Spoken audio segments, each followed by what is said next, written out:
This is going to be a video on how to mod two different kinds of Megaminx. I'm going to be talking first about the Meffert's Megaminx, which probably not too many people have, as it's not being sold anymore because it's sold out just about everywhere. And then about the new type white Megaminx from Cube for You. It's also black. I just have a white one to show you guys. The first one that I'm going to show you was requested from Meffert's, is requested by Esquimalt.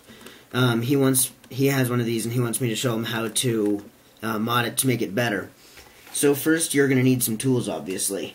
You're going to need a small headed Phillips to remove the old screws.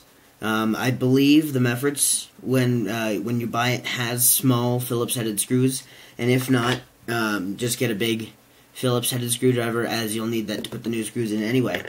You will definitely need jig glue or silicone. I would recommend jig glue, as that's what I use, but silicone will work, just not as well in my opinion. You will also need an X-Acto knife or a blade of some kind, razor blade or X-Acto knife. I use X-Acto knife because it's a lot easier to handle. So first, not dealing with this one right now, what you want to do, obviously, is take off the center caps on every side. When you first get the Meffert's Megaminx, I believe that they're all glued down, which is quite a pain. So what I do is I turn the top layer 45 degrees, or not 45, a little bit to get the edge piece above the corner here like this. Then you just either take a slot-headed screwdriver or your finger, and you just pry it off. I usually use my finger anyway, but it doesn't matter. Take 3 pieces out, so you have this there. Now what you can do is you'll have access to the crack here as well as the crack here on every different side, just as you turn the layers like this to get at each one. So what you'll want to do is take off every center cap, and obviously I'm not going to do that because I'm just showing you how to do it. But I will take off 3. Hopefully they will come off easily for me. There we go. There's yellow, there's orange, and there is red. So you'll definitely want to keep those. And yes, they were all glued, as you can see there. They were all glued down. And if you may have noticed, if you've taken it apart or you just noticed anything different, you will see that I've replaced the screws. What I did was I went to Cube for You, and I bought those packs of DIY spring sets that you can replace your DIY with, of any type. I'll show you them here because I don't have any other sets. It's basically just the screws out of a DIY. What you can do is just take 2 DIYs if you really want to and take the screws and stuff out of them. I'll take it out of this because the 3x3 is easier to put back together. But what you will be putting in to your Megaminx is, yeah, okay, thank you. It didn't fall apart on me. I want to put all these back on there. There we go. So, what you will be putting on is a bigger screw, a more flexible spring, and then the big washer and the small washer. These are mainly from DIY type A's. But they might come with other DIYs, but I'm not positive. I would recommend just going to Cube for You and buying those packs. You'll need 2 of them, obviously, for the Megaminx, as it is 12-sided rather than just 6 like the normal Rubik's Cube. With that being said, though, you replace all 12 sides with DIY screws. Then you set it to the tension you like, of course. But what this will do is it will loosen the tension, but keep the pieces from popping out.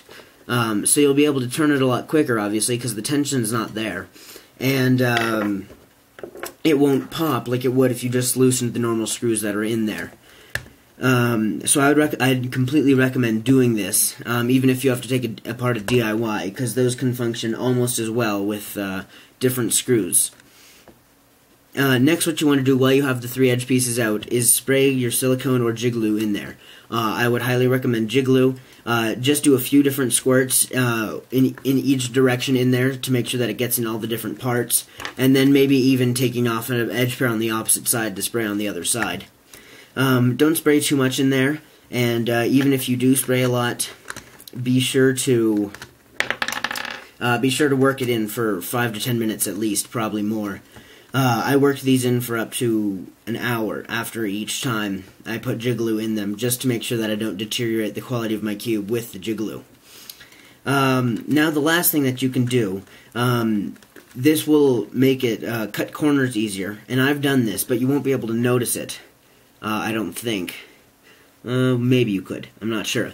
But what I did was I took a Dremel. In this case I did sandpaper because I didn't have a Dremel at the time. But I used a Dremel with sandpaper or just regular sandpaper, and you sand down the little edges on every edge and corner piece. You want to sand down, I don't know if you can see it here, these